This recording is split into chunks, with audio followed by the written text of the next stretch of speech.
वासात घेऊन गेले. वनात एका मोठ्या शिळेवर नृसिंहभान स्वामी बसले. श्रीकृष्णाने त्यांचे चरण दर्शन घेतले. षोडशोपचार मानसपूजा करून ते म्हणाले, तुम्ही प्रत्यक्ष नृसिंह सरस्वतींचा अवतार आहे. तुमची महती वेदही गाण्यास समर्थ नाहीत. आपल्या केवळ दर्शनाने माझ्या सर्व वासना नष्ट झाल्या आहेत. मी आता धन्य झालो आहे. तुम्हाला शरण आलो आहे. तुमच्या चरणाजवळ मला अखंड वास द्यावा.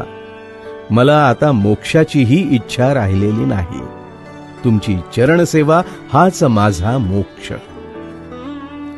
श्रीकृष्णाने केलेली ही स्तुती ऐकून श्री नृसिंहभान स्वामींना हसू आले आणि आनंदही झाला. ते म्हणाले, कृष्णा, तू माझा अंश आहेस. तुझा आणि माझा गुरु शिष्य भाव